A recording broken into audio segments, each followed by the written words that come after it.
Hey guys, welcome to Akosua Live.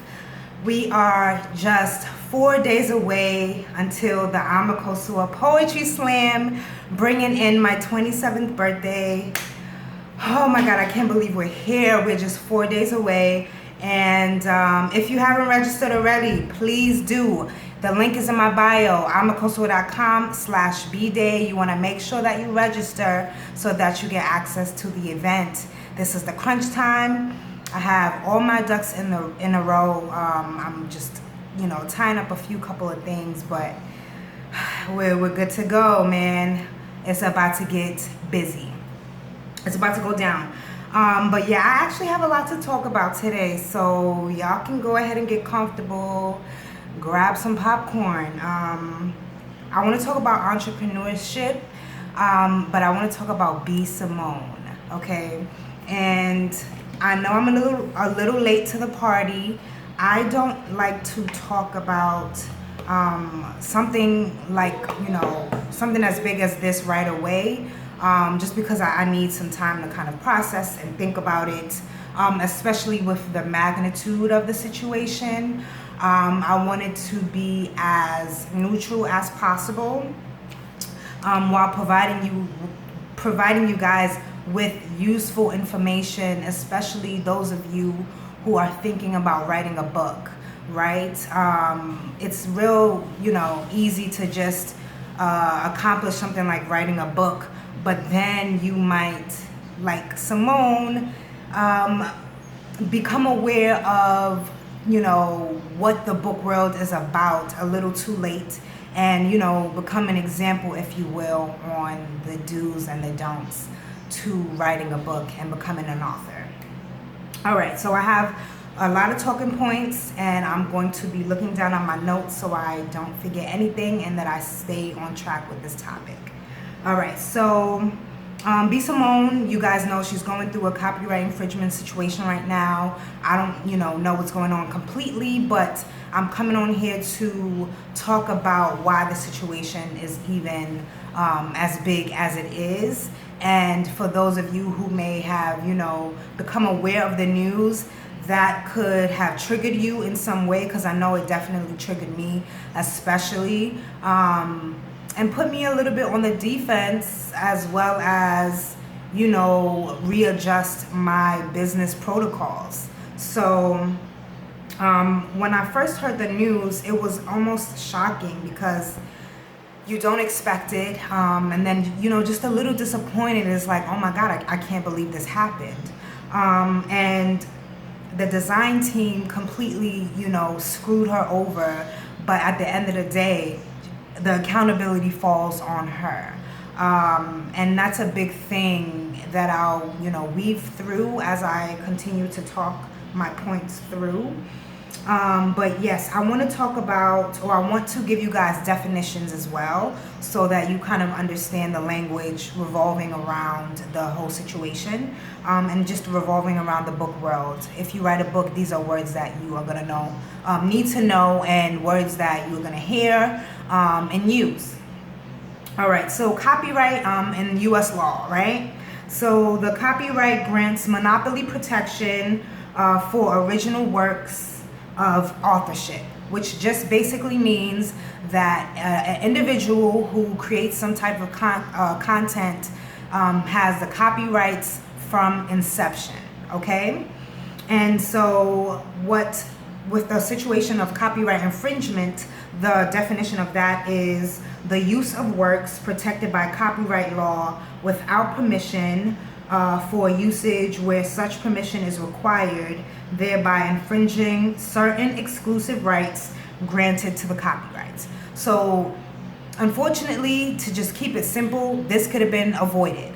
And it could have been avoided because, one, you could have come up with your own questions. There's integrity, there's true integrity in investing in your own work. And it's unfortunate that she spent so much time on her book, on the section of the book that she created and produced herself, but didn't give that same attention to the part where she wants her readers to interact and connect with her. And instead, her design team literally copy and pasted the creation of a smaller content creator's work. And really, they just needed to change it up. And that's the bizarre thing about it, you just change up the questions, because it's innocent that they were inspired by those questions from that content creator, but it's not innocent for you to literally copy and paste it on a platform under a influencer that has so many followers. And so that becomes distasteful. And unfortunately, she was definitely bamboozled in that way, regardless of the fact if she knew or not. It just puts, like, this is my livelihood. And so it's like, I do interior design as well as editing for my clients. And it's important for it to be authentic and new and fresh. And if I have, inspiration from somebody, then I've learned to give credit where credit is due. So yeah,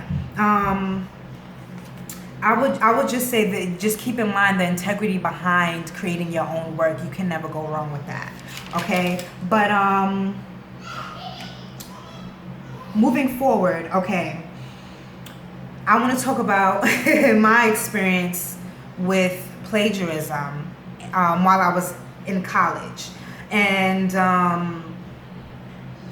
let me just get into that. All right, so I want to give you guys a definition of plagiarism so you have that, right? So the definition is the representation of another author's language, thoughts, ideas, or expressions as one's own original work. Plagiarism is considered academic dishonesty and a breach of journalistic ethics. All right, so plagiarism in an academic setting is a huge deal, and it can result in expulsion, and it can just result in tarnishing your name before you even, get a start. This is just academia we're talking about. And so my experience, I believe I was a junior at this time. I used to take a lot of influence from Anansi the Spider because my dad loved that story, and that was one of the stories that he told us. And so I had an assignment in college, and I used that as my inspiration. But I did not cite my source. Yes, I know, and I learned a huge lesson for it. And unfortunately, a student pointed out to the professor, and so it had to be evaluated. And Shanae, Shanae, you're my witness. And I'm lucky, thinking back, that I had Shanae to kind of vent to, because I was just like, this was not intentional. But that leads me to my next point. All right, so I did a little bit more research, and then I came across Boydon University. They classified 4 different types of plagiarism, and one of them is called accidental plagiarism, and I wrote the definition down. So in that academic setting, they have a term called accidental plagiarism, which occurs when a person neglects to cite their sources, or misquotes their sources, or unintentionally paraphrases a source by using similar words, groups of words, and or sentence structure without attribution. And so I literally could have been, I could have avoided that whole situation by literally just having, an epigraph, which I teach and talk about now, and just having like a works cited page like I have in Back to me. And going through an experience, I was just like, if I get expelled, like, this is going to, it would just be a bad situation. And so from that stance, I completely understand how it feels to drop the ball in that way, because I truly did drop the ball. And luckily, the case, or the situation was dismissed because it was clear that it was accidental plagiarism, because everybody knows Anansi the Spider, and because that story shined through the work that I created. It was just like, and I also wrote about Anansi the Spider in previous works that I have written in just my English career in general while in college. And so it wasn't like it was the first time that I wrote about it. It was just me dropping the ball and not citing my sources.